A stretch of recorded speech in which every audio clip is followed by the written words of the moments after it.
Vamos à obra Diário do Hospício do Lima Barreto. Antes de mais nada, a Federal de Santa Catarina disponibilizou um link na página do vestibular para acessar a obra O Cemitério dos Vivos do Lima Barreto. Só que nessa edição disponibilizada pela Federal de Santa Catarina, ali traz tanto o Diário do Hospício, que é visto como anotações para o Cemitério dos Vivos, quanto o Cemitério dos Vivos, como se fosse, digamos, um livro só. Então eu estou colocando aqui em vídeos separados o Diário do Hospício, que é esse vídeo aqui, e um outro que vocês vão ver aí que vai ser só sobre o Cemitério dos Vivos, que é o romance. Esse aqui é a forma mais diário, tá? Bom, então o que aconteceu? O link que a Federal de Santa Catarina disponibilizou para pegar a obra, digamos, né, gerou esse índice aqui. E reparem como é que o índice já traz o Cemitério dos Vivos em duas partes. A primeira parte seria anotações para o Cemitério dos Vivos, que vai de 1 a 10 em romanos. Só que qual é o detalhe? Este 1 a 10 é considerado o Diário do Hospício. E a segunda parte, o Cemitério dos Vivos, os fragmentos, porque é uma obra inacabada. Tem 5 partes, são fragmentos então, tá? Então eu estou pegando toda a obra aqui, tanto o Diário do Hospício quanto o Cemitério dos Vivos, mas aqui é somente essa primeira parte, que segundo este índice aqui são anotações para o Cemitério dos Vivos, porque a gente vai ver aqui desmembrar depois esta forma, digamos, de diário para um romance que é o Cemitério dos Vivos, ok? Então esse aqui, o Diário do Hospício, nós temos a vida do narrador dentro do hospício, por óbvio, né, Diário do Hospício, mas esse texto aqui vai servir de base para fazer o romance Cemitério dos Vivos, ok? Bom, aqui um pouquinho dos dados biográficos do Lima Barreto. Lima Barreto nasceu no Rio de Janeiro em 1881, ele era mulato, sofreu preconceito racial, o pai era ex-escravo, a mãe era filha de escrava, e reparem que o Lima Barreto, ele sempre foi aquele cara dos subúrbios do Rio de Janeiro, tanto é que ele era chamado de romancista dos subúrbios. E a roda do Lima Barreto era formada basicamente por gente pobre, por bêbados, jornalistas ali. O Lima, claro, ele escreveu alguns livros, romances, contos, entre eles, lembrando Clara dos Anjos, Triste Fim de Policarpo Quaresma, que talvez seja o mais conhecido, Recordações do Escrivão Isaías Caminha. Mas qual é o detalhe? O Lima Barreto, quando morreu, ele deixou algumas anotações, alguns diários, e esses diários eles foram compilados póstumamente, certo? Que veio daí o Diário Íntimo, o Diário do Hospício. E o Diário do Hospício aqui, quem começa a ler, já supõe, é uma autobiografia. Mas aí qual é o detalhe? Nós temos problemas aí. Porque a gente não vai ver uma identificação perfeita do narrador com o autor Lima Barreto. Porque o Lima Barreto não se coloca como Lima Barreto, mas ele vai aparecer ora como Dr. L, ponto, né? Uma abreviatura, Dr. L, poderíamos até supor Dr. Lima, né? Ou Tito Flamínio, como é o nome que ele vai usar. Então não há um pacto de realidade aqui na obra. E mais, o narrador do Diário do Hospício ele vai dizer que tem mãe, mas detalhe, a mãe do Lima Barreto morreu quando o Lima Barreto tinha 7 anos, 6 anos, né? Então também o narrador aqui vai dizer que tem uma pessoa a quem ama, a esposa e tudo mais, mas o Lima Barreto nunca se casou. E também diz que tem um filho, o Lima Barreto não teve filhos. E esses detalhes todos que vão sendo colocados, eles vão quebrando, rompendo, digamos, o pacto autobiográfico, mesmo que seja em primeira pessoa e tenha, claro, dados verdadeiros sobre a vida, a referência a obras do autor aqui, o Lima Barreto, tá? Mas rompe com um pacto autobiográfico porque tem cenas que são ficcionais aqui, tá? Bom, então vamos começar então? Primeira parte, anotações para o Cemitério dos Vivos. 1920, 4 de janeiro, o Pavilhão e a Pinel. Estou no hospício, ou melhor, em várias dependências dele desde o dia 25 do mês passado, ou seja, desde o dia 25 de dezembro de 1919. Estive no pavilhão de observações, que é a pior etapa de quem, como eu, entra para aqui pelas mãos da polícia. Então reparem que ele já tem uma espécie de vergonha aqui, porque ele entrou pelas mãos da polícia, que acha ele bêbado na sarjeta, nas ruas do Rio de Janeiro aí, e leva ele até o hospício. Então o texto aqui a gente anota em primeira pessoa, o narrador não aparece o nome dele ainda, está no hospício, entrou pelas mãos da polícia, e no hospício já tiram a roupa dele, dão outra, uma roupa muito mais simples, cobre a nudez dele, dessa vez não tem chinelo. Ele vai dizer que da outra vez que lá estive me deram essa peça do vestuário que me é hoje indispensável. desta vez não deram. E ele fala que esteve já antes no hospício e antes era um pouco melhor, tinha até enfermeiros mais humanos, tinha chinelo, mas agora não tem isso aí. Aí dão para ele lá algo para beber, um copo de mate, né, dão um colchãozinho para ele. Ele vai dizer, não me incomodo muito com o hospício, mas o que me aborrece é essa intromissão da polícia na minha vida. De mim para mim tenho certeza que não sou louco, mas devido ao álcool, misturado com toda a espécie de apreensões que as dificuldades de minha vida material há 6 anos me assoberbam, de quando em quando dou sinais de loucura, deliro. Então aqui ele vai explicando essa questão toda do alcoolismo, ele bebia demais, né, e bebia muita cachaça, e aí ele vai começar a ter delírios, enfim, né, e claro, tem toda aquela questão de a polícia olhar para ele, negro, enfim, né, tá ali bêbado, tá, e vai acabar levando ele para o hospício ali, certo? E ele volta agora para o hospício pela mesma razão, basicamente, né? Ele vai dizer, além dessa primeira vez que eu estive no hospício, fui atingido por crise idêntica em Ouro Fino e levado para a Santa Casa de lá em 1916. Em 1917, recolheram-me ao Hospital Central do Exército pela mesma razão. Agora volto ao hospício. E ele está seguro, né, que não voltará pela terceira vez, que ele sabe que está incomodando os parentes, né, e vai lamentando, ó.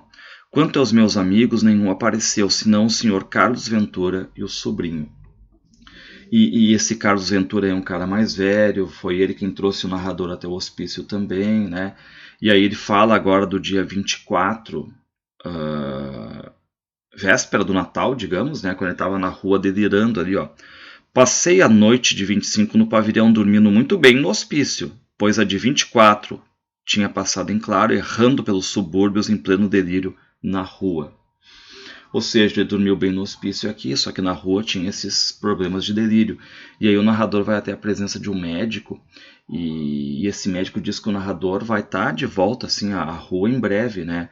Só que o narrador pensa isso, mas não é bem assim que acontece. E aí ele começa a lembrar do banho, e já tem aqui o escritor também aparecendo, porque no banho ele faz referências literárias sobre o banho. Reparem, todos nós estávamos nus, as portas abertas, e eu tive muito pudor. Eu me lembrei do banho de vapor de Dostoiévski na Casa dos Mortos. Quando baldeei, chorei, mas lembrei de Cervantes, do próprio Dostoiévski. Ah, a literatura ou me mata, ou me dá o que eu peço dela. É uma das frases mais conhecidas aqui, né, do Diário do Hospício, essa aqui, a literatura ou me mata, ou me dá o que eu peço dela. E aqui no caso dá até uma espécie assim de comparação com a vida de outros escritores, de outros livros e tudo mais. E depois o narrador vai ser examinado por um médico, né? O nome do médico é um médico roxo. Diz o narrador, ele me parece inteligente, estudioso, honesto, mas não sei por que não simpatizo com ele. Bom, então reparem, né? Ele está dentro ali. Reparem que tem essa proximidade até com o quarto de despejo para quem está estudando. Essa questão toda de olhar, pontuar o que está acontecendo ali, dentro do mundo em que tu está vivendo a partir de agora. E aí o narrador acha que esse médico aí é um médico, porque ele não simpatiza, ele acha meio um pouco desinteressado na profissão, e o narrador vai fazer uma crítica, ó, decididamente a mocidade acadêmica de que fiz parte, não faço mais, cada vez mais fica presunçosa e oca. E aí o narrador acha que esse médico vai mandar ele para casa rapidinho, né? Mas não acontece isso, e aí o narrador vê que agora vai ter que ficar mais tempo ali no hospício e está numa sessão de indigentes. Ele vai dizer, ó, o mobiliário, o vestuário das camas, as camas, tudo é uma pobreza sem par. E aí diz que a maioria dos loucos ali, basicamente diz o Lima Barreto, na visão agora não do Lima Barreto, mas desse personagem que ele está criando aqui, né, que tem de certo modo uma mulher, um filho. Enfim, né, ele está dizendo que a maioria dos ocos se origina das camadas mais pobres da sociedade. Tem de tudo ali, tem imigrantes, tem roceiros, tem trabalhadores braçais, negros, como ele diz. Vi lá o D.L., um poeta alegre. E aí ele diz que esse poeta, que é alegre no hospício, ele foi dono, né, de um colégio na Vila Isabel, e esse colégio começou a prosperar, mas depois aconteceram mudanças no ensino e o colégio teve que se adequar a essas mudanças, só que ele não teve dinheiro, se endividou e acabou enlouquecendo, tá? Então reparem também, né, ele pontua pessoas que ele conhece ali dentro do hospício, e depois tem pessoas que conhecem o próprio narrador. Esperei o médico. Era um doutor Airosa, creio eu ser esse nome. Interrogou-me, respondi-lhe com toda a verdade.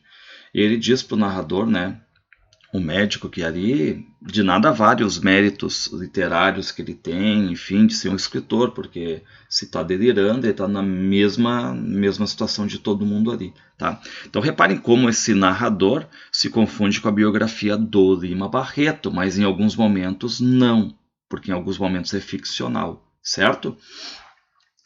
Bom, o enfermeiro mor, ou inspetor, era o Santana.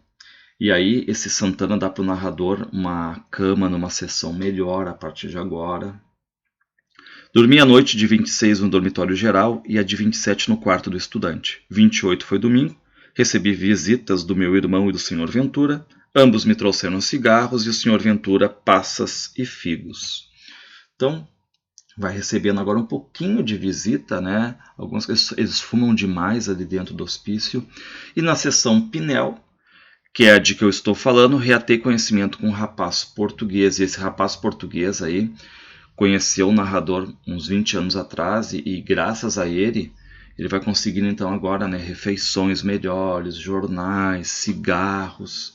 O hospício é bem construído e pelo tempo em que o edificaram, como bem acentuados cuidados higiênicos. As salas são claras, os quartos são amplos, de acordo com a sua capacidade e destino, tudo bem arejado com o ar azul dessa linda enseada de Botafogo.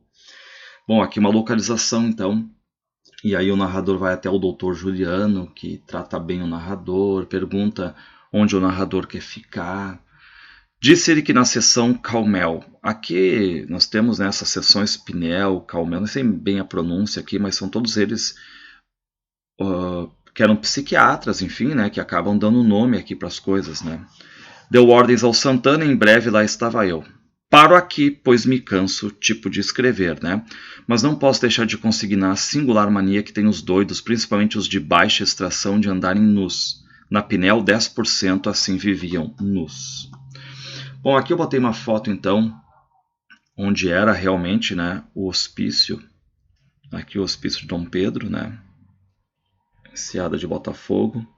Aqui, reparem, ó, vista geral. Uma fotografia muito bonita, assim, né, a visão muito bonita, o ar muito puro ali. Então eles têm a visão do mar, dos pescadores, do Pão de Açúcar. Bom, então agora vai nessa Calmel aí, né, os primeiros dias, de 29 de dezembro de 1919 a 4 de janeiro de 1920.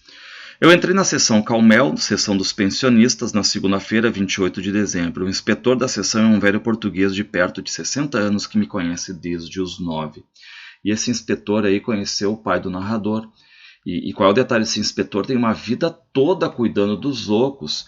E aquele cara paciente, que viveu muito tempo ali já, passa pouquíssimo tempo com a família, porque ele fez dos ocos a família dele, na verdade. Pois o meu Dias, apesar dos gritos, dos gestos de mando, é um homem talhado para pastorear doidos. Reparem, né, aquele cara que é humilhado ali, os ocos gritam com ele, xingam, batem, mas ele é aquele cara que tem a missão dele de cuidar dos ocos. E o narrador diz, né, que deixou daí depois essa sessão Caimel aí, enfim, não porque não tratavam bem, né, mas ele queria o quê? Ele queria a biblioteca, ó, mas para ter as ordens, a biblioteca da sessão Calmel, que eu descreverei devagar. Outra coisa que me fez arrepiar de modo na sessão Pinel foi o alienista. Reparem, né, o narrador diz que nunca teve relações com esse alienista, mas eles se conheciam. E reparem agora a vergonha do narrador. Ele, o alienista, porém, não se deu a conhecer, e eu, no estado de humilhação em que eu estava, não devia ser o primeiro a me dar a conhecer. Então os dois se conhecem basicamente assim, mas ninguém quer se apresentar um para o outro, né? E aí fica aquela vergonha. E aí o narrador diz que esse alienista é aquele cara amante das novidades e tudo mais do mundo científico, e que o narrador se dava muito bem com o irmão desse alienista. Então por isso que pinta aquela coisa assim mais de vergonha dele, né? Bom, então ele conta, né, que quando ele entra na sessão ali, ele viu que a biblioteca tinha mudado de lugar. Ele vai dizer não havia mais o Vaperiot, o Dicionário das Literaturas, 2 romances de Dostoiévski e tudo mais.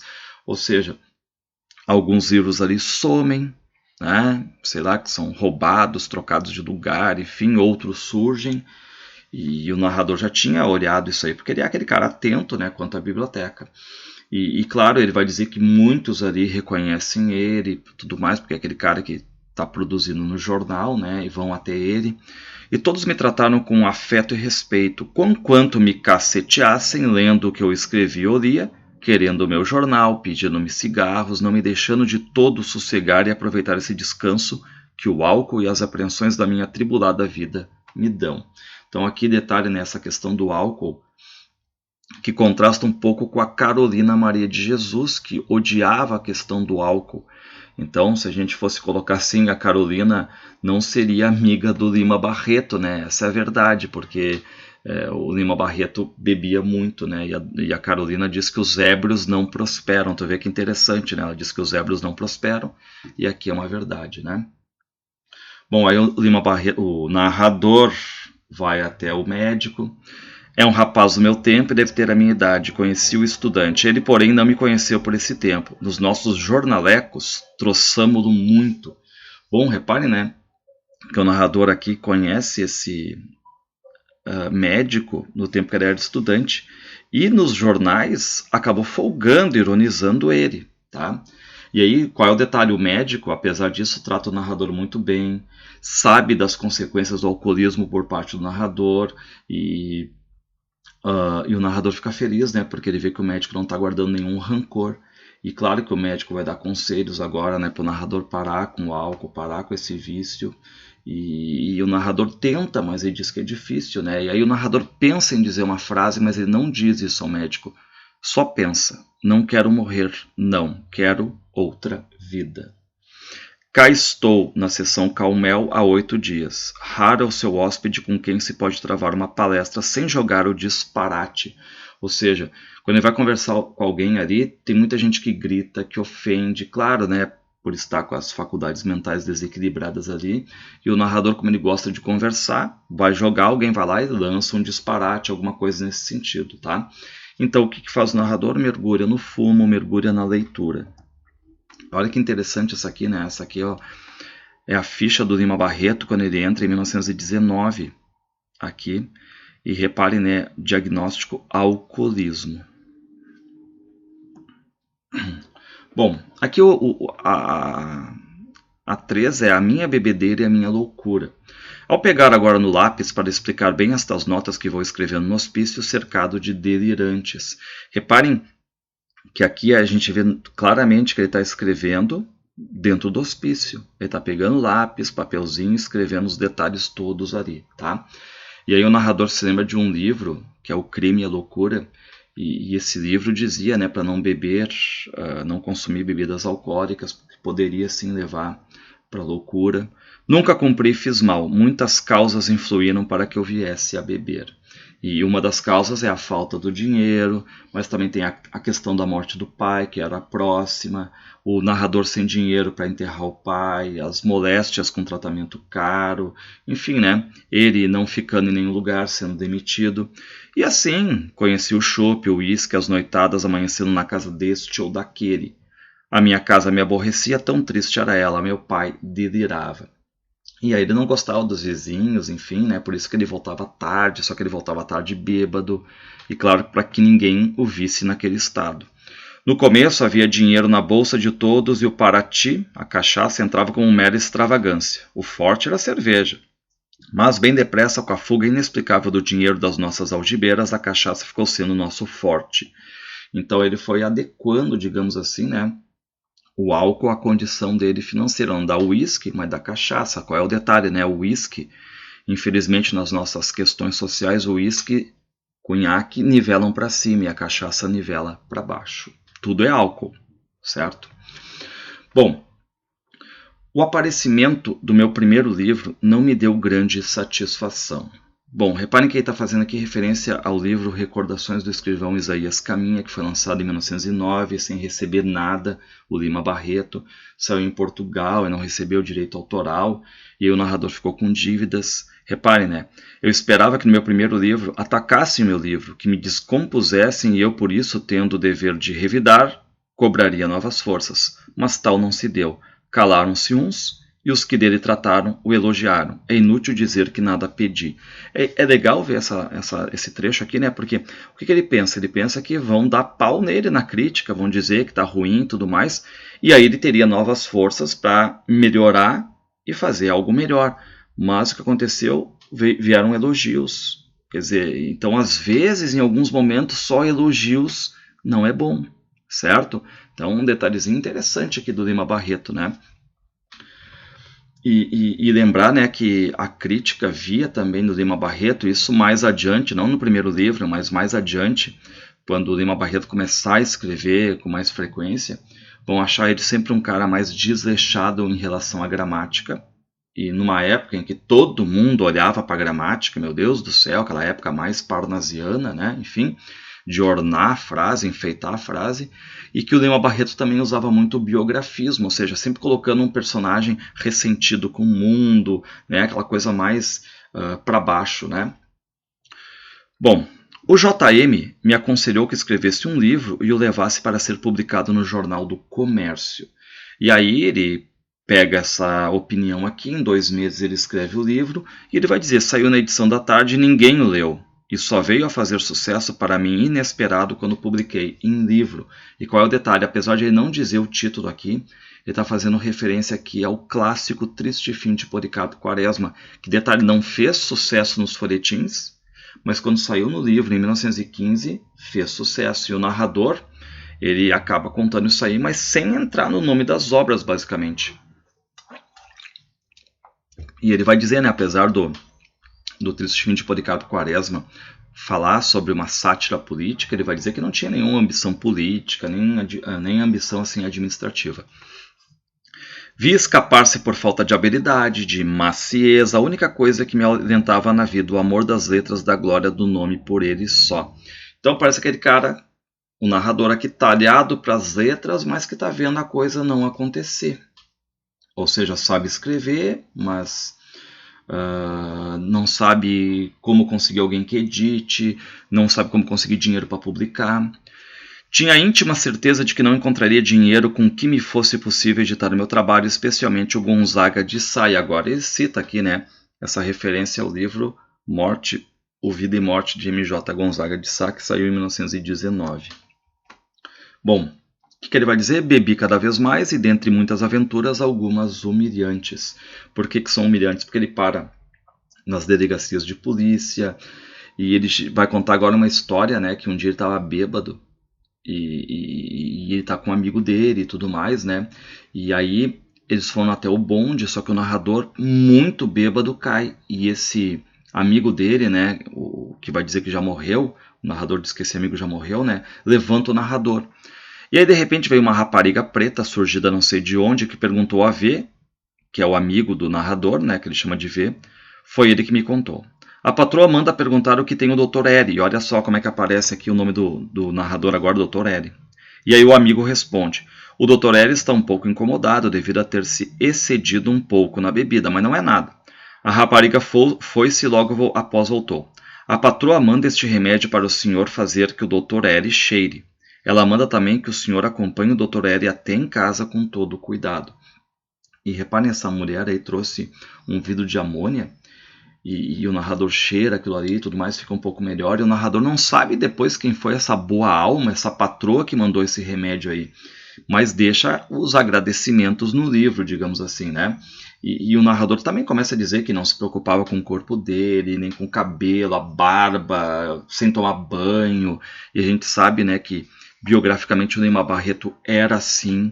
O Lima Barreto andava com os dentes em estado podre, digamos assim, né? Vivia achacando as pessoas, né? Dormi em capinzais, fiquei sem chapéu, roubaram-me mais de uma vez quantias vultosas.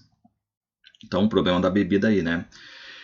Ele fica lembrando, né, que assaltaram ele. E reparem agora, um dia furtaram-me cerca de 500 mil réis e eu amanheci sentado a uma soleira, na Praça da Bandeira, com 1.000 réis no bolso, que creio me deixaram por comiseração os que me roubaram. Então entendo, tá lá com 500 reais no bolso, deixam um real, né, só para folgar, digamos, para não deixar sem nada, né. E claro que ele tem vergonha de contar isso, mas continua a beber, falta ao trabalho. Se não ia ao centro da cidade, bebia pelos arredores de minha casa desbragadamente. Embriagava-me antes do almoço, depois do almoço, até o jantar, depois deste até a hora de dormir. E aí reparem o quanto o alcoolismo está na vida desse narrador aí. E ele vai dizer que um dia teve uma alucinação tão forte que aí levaram ele para o hospício. Mas aí essas visões começam a ser mais frequentes, continuam, né? Só que ele diz, né, que quando entrou no hospício ele não tinha nenhum sinal de loucura. O que há em mim, meu Deus, loucura, quem sabe lá. Bom, agora na parte 4 nós temos alguns doentes aí. E ele diz, né, o que dizer da loucura? Não há espécies, não há raças de loucos, há loucos só. Então ele vai dizer, né, que tem loucos que ficam só delirando, tem aqueles que estão calados ali, mudos. E aí quem já leu O Alienista, aquele conto magnífico do Machado de Assis, sabe que há personagens assim, mas claro que o Machado ele fez o conto ironizando o cientificismo. E aqui no livro do Lima Barreto, nesse Diário do Hospício aqui, é verdade, ou seja, é vida que pulsa aqui, certo? Todas essas explicações da origem da loucura me parecem absolutamente pueris, infantis. Todo o problema da origem é sempre insolúvel. E ele diz, né, que até hoje tudo é em vão, todo mundo tenta muita coisa, muita teoria, enfim, mas nada, apesar de muitos dizerem, né, que a ciência pode tudo. E é claro que o narrador está atribuindo tudo que ele está sofrendo ali ao álcool. Apesar de ele saber que não é o fator principal, tem muito mais problemas na vida dele ali, né? Ele acha que a questão do amor, a falta, digamos, de amor ali, a questão da falta de dinheiro também, tudo pode ser causa misturada aí, né? E aí começa agora a falar de alguns doentes, e diz que tem um ali pela manhã que já começa gritando, berrando, fala pornografias, começa a comprar briga com todo mundo ali. Então tem esses problemas aí, né? Enfim... E ele vai dizer, mas dentro, em pouco, ele está abraçado com aqueles mesmos que brigou há horas, há dias. Ou seja, né, é um cara mais culto, como ele diz ali, enfim, só que é culto, polido, mas quando tem crise, cai toda a casa, né? Enfim, fala termos chulos, fala palavrões, ou seja... Uma hora fala bem, dá elogios, depois fala mal, xinga, fala palavrões e tudo mais para as mesmas pessoas. E gosta de roubar também os jornais dali, né? Mas não lê. Tem acompanhado um guarda particular que faz pena vê-lo sofrer com ele. Ou seja, por quê, né? Porque esse guarda aí é um guarda velho, recebe insultos, é humilhado. Ou seja, o doente diz que está ali porque está pagando, né? Enfim... Ou seja, realmente, né, o guarda sofre tudo isso aí porque ele precisa do dinheiro para sobreviver. Então aqui é a questão da humilhação de serviços, né, enfim, para poder sobreviver. E aqui ele cita outro louco. Ó. É um louco clássico com delírio de perseguição e grandeza. É um homem inteligente, mas com cultura elementar. E aí o narrador diz, né, que achava tudo o que ele dizia era verdade, mas depois ele viu que é louco, né, enfim... Ele é de Sergipe e chama-se VDO. Ele coloca as abreviaturas aqui nos personagens, né? Enfim. E aí o narrador diz que no hospício tem muita gente ali com instrução, com pessoas formadas.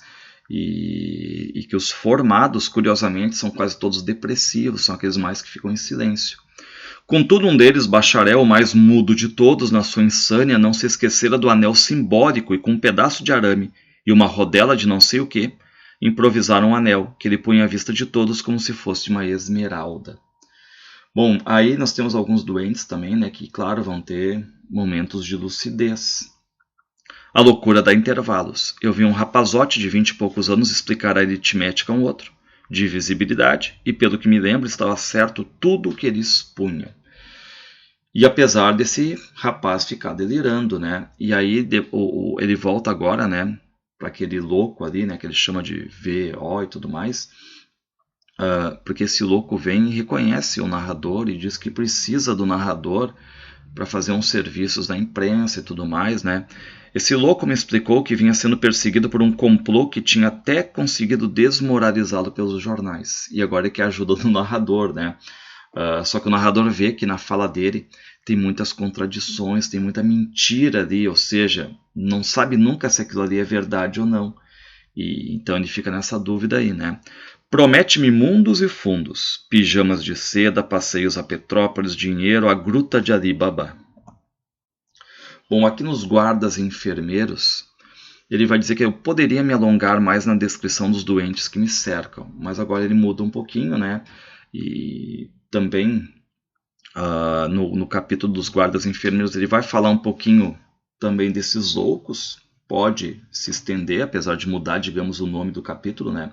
Fala dos silenciosos, né? Daqueles loucos que ficam calados. Ele diz, olha, estes silenciosos são bizarros, há 3 aqui muito interessantes. Então vai falar um pouquinho desses 3, e diz que um deles, né, que fica próximo ali da latrina, ele pega jornal que está emporcalhado para ler, enfim, e diz que um outro parece uma estátua. Reparem, ó, amo o silêncio e estar de pé, parece uma estátua egípcia.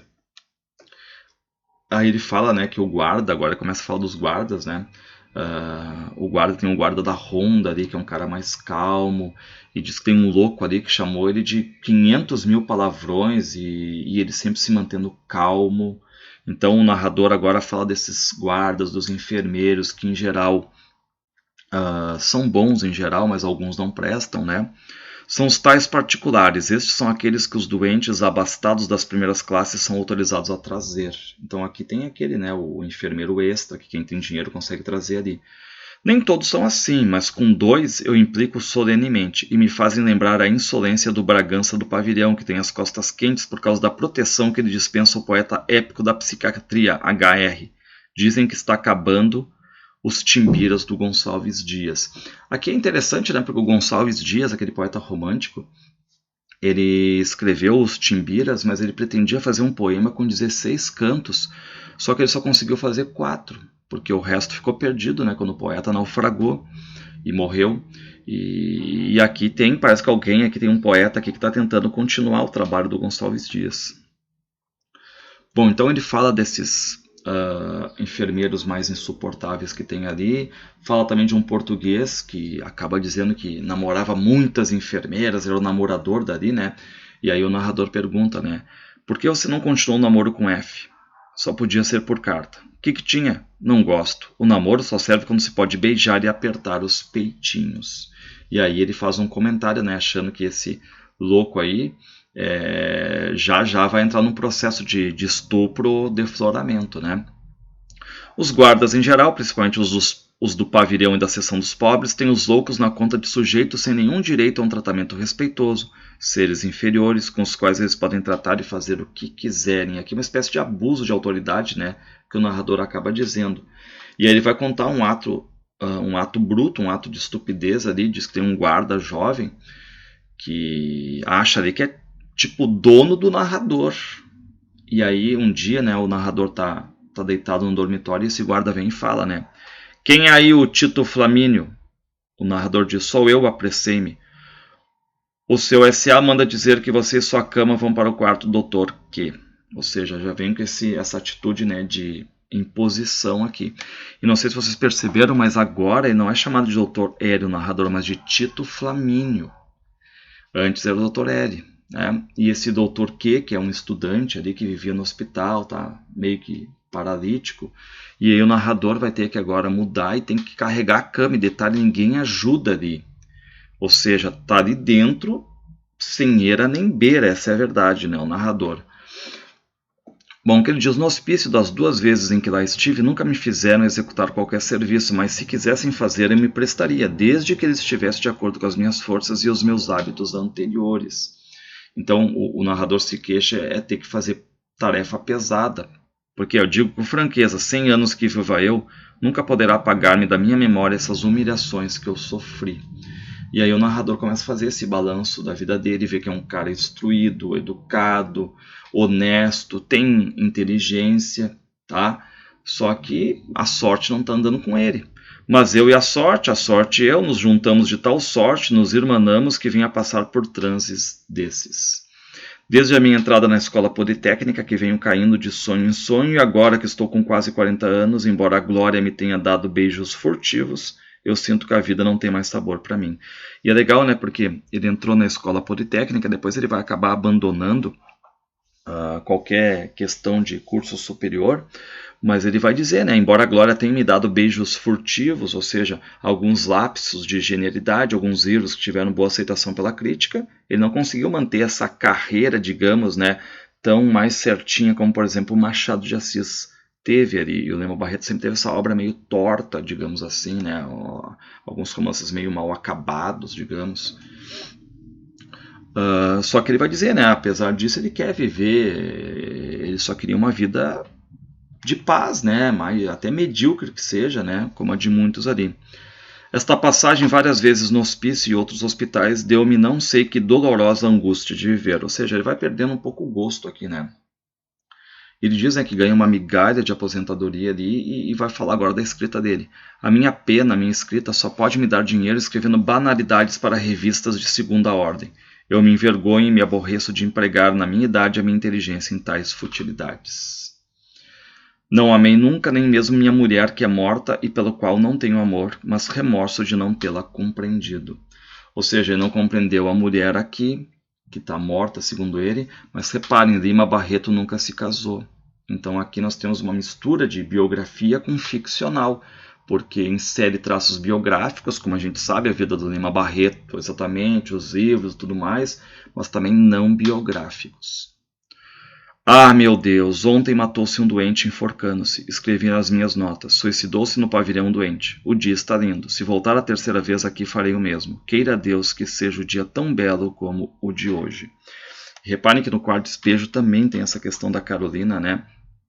Ao passar fome, lá no caso é passar fome e ter 3 filhos para sustentar no quarto despejo, ela pensa também em suicídio em alguns momentos. Bom, aqui no 6 ele está dizendo, li Plutarco. Bom, então ele está lendo ali alguns livros, enfim. Diz que costuma reler essa obra, porque ele leu Plutarco lá pelos 18 anos, mas leu mal. Volta a falar aqui dos loucos, né? Diz que tem um louco ali que é aleijado das pernas, tem o apelido de caranguejo. E ele diz que no hospício sempre tem apelidos, claro, depreciativos, né? Então tem um louco ali que fica sempre perseguindo esse caranguejo e o caranguejo começa a tirar copo, enfim, vai atrás do adversário dele, né? O pobre do bom caranguejo, com quem eu jogo bisca calmamente, teve um ataque de nervos, rasgou as vestes e quase a chorar dizia, eu não sou nada, nada, nada, ponha tudo isto fora. Bom, aí dão uma injeção nele, né, e tal, ele acaba dormindo o dia todo. E o narrador diz, né, que esse louco que perseguiu o caranguejo é um débil mental, que é um cara perverso, que só persegue quem não tem condições, né, os velhos, os aleijados, tudo mais. E aí ele acaba preso, digamos assim, né, e fica fazendo gestos imorais ali pro narrador. É uma triste contingência essa de estar um homem obrigado a viver com semelhante gente. Quando me vem semelhante reflexão, eu não posso deixar de censurar a simplicidade dos meus parentes que me atiraram aqui e a ilegalidade da polícia que os ajudou. E ele diz, né, que os médicos têm um problema, que eles não colocam os loucos logo na rua, né? Eles gostam do quê? Do processo, como ele diz, né, da Idade Média, ou seja, a questão da reclusão. Leio com relativa minúcia os jornais. Então ele gosta de ler, né? Claro, ver o que está acontecendo ali no Rio de Janeiro. Fala de um crime que está envolvendo ali um oficial do exército que acabou matando a mulher. Fala de outros loucos, né? Enfim, aqueles que falam palavrões.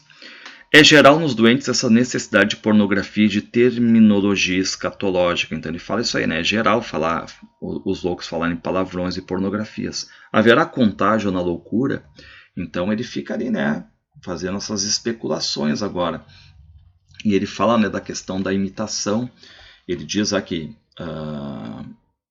conheceu uma pessoa que sempre imitava os outros, ou seja, ele diz que nós todos basicamente imitamos alguém, nós sempre temos modelos assim, para nos inspirar. E agora olhem que anotação interessante por parte do narrador sobre a loucura aqui, ó. Conhecendo a vida dos guardas e pequenos empregados dos hospícios, é bem possível que alguns gestos, manias e caprichos os impressionem de tal forma que lhes deem desejo de imitá-los, no começo por troça, para brincar, habituam-se, a impressão se grava, a exteriorização se segue e se desdobra com o tempo. Não sou psicólogo, nem psiquiatra, nem coisa parecida, mas tenho para mim que não é toda estúpida essa hipótese, ou seja, da imitação. E claro que o narrador está ali convivendo com os loucos e também, de certo modo, ele está especulando alguma teoria sobre a loucura. E fala de um militar ali que parece ser louco e tudo mais, né? Enfim. E tá ali talvez, né, para fugir de algo mais terrível. E ele gosta de conversar com esse aí, porque é um cara mais culto. Fala também que ali dentro tem assassinos, tem pelo menos 3 assassinos. Ele vai falar de um, ó. Delira a meia voz, tem o seu quarto muito limpo pelas suas mãos, cuida dos gatos, das plantas, chegou até a plantar batatas e colheiras, gosta de agarrar camundongos esfolados e conservar as peles, reparem, né? E esse louco aí diz que está no hospício, ele já faz uns 30 anos, entrou já moço e... Enfim, né? Ele ficou louco quando matou um cara que disputava a mesma mulher. Conheço loucos, médicos de loucos, há perto de 30 anos e fio muito que a honestidade de cada um deles não lhes permitirá dizer que tenha curado um só.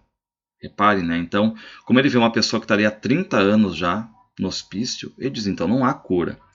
Amaciado um pouco, tirando dele a brutalidade do acorrentamento, das surras, a superstição de rezas, exorcismos, bruxarias, etc., o nosso sistema de tratamento da loucura ainda é o da Idade Média, o sequestro, a reclusão. E aqui ele já vai retomar, digamos, um possível título futuro. Ó. Aqui no hospício, com as suas divisões de classes, de vestuário, etc., eu só vejo um cemitério. Terrível isso, né? Bom, aqui, dia de São Sebastião, detalhes, né, da parte 6 até a 9, não tem mais o título, não é nomeado, é só numerado. Dia de São Sebastião, um dia feio, nevoento, olha a Baía de Botafogo cheio de tristeza. E aí o narrador diz que tudo ali está triste, até o pão de açúcar, a urca. E aí é interessante isso aqui, né? Até para o Enem, que gosta de colocar sob o legado do índio, reparem, né, que ele vai dizer: há pescadores em faina, canoas ainda, a herança dos índios. O remo também vem deles, dos índios. Quantas coisas dos seus usos e costumes eles nos legaram? Muitas a farinha da mandioca, do milho, certas tuberosas, nomes de rios e lugares, muitos adequados e expressivos. Hoje, porém, a vaidade nacional batiza os lugares com os nomes mais feios que se podem esperar. Enseada, Almirante Batista da Neves. Só falta um doutor também. Esta nossa sociedade é absolutamente idiota. Então aqui uma crítica a esse positivismo também. O narrador chega a dizer, né, que virar doutor no Brasil virou uma coisa meio que um fetiche, né? Bom, então, bonito esse trecho, né?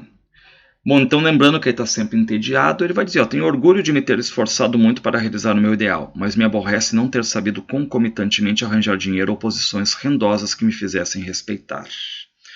Por quê? Porque ele teve essa questão intelectual, virou escritor, mas não conseguiu galgar postos de serviços bons, né? Olha o que ele vai dizer, sonhei Spinoza, mas não tive força para realizar a vida dele. Sonhei Dostoiévski, mas me faltou a sua névoa. Bonita a cena, né? Aborrece-me este hospício, eu sou bem tratado, mas me falta ar, luz, liberdade, não tenho meus livros à mão, entretanto minha casa, o delírio de minha mãe, né, fazem ele pensar também que se tiver livre é um problema, né. Aí ele fala da falta da mulher, do abandono, sem ter cigarros ali, enfim, fala de 2 loucos que envelheceram no hospício. Aceito todos os fins, mas não permita a Deus que eu tenha um fim destes, né, enlouquecer ali dentro, tá. E ele sabe que a inteligência dele, do narrador, é para estudo da sociedade, não para fazer coisas de sentimentos. Sou também capaz de me emocionar diante das coisas e da natureza. Não serei nunca sociólogo, historiador, não serei nunca romancista. Falta-me amor ou ter amado, mas minha mulher, não posso tratar dela. Não se ama uma morta, e eu não soube amar em vida. Então esse é o problema dele, né? Então reparem que nesse dia que ele está escrevendo está muito melancólico. E detalhe, é dia de festa de São Sebastião. Tanto é que teve uma enfermeira que organizou uma festinha ali, com missa, comida boa. Só que está entediado, né? Até com esse vago desejo de morte aqui, falta dinheiro. Enfim, essa é a vida dele ali. E aí chamam o narrador para ver um louco que chegou ali. E pelo vício da bebida. E já entrou e saiu do hospício mais de umas 20 vezes. E detalhe, esse louco, ele sobe no edifício, né?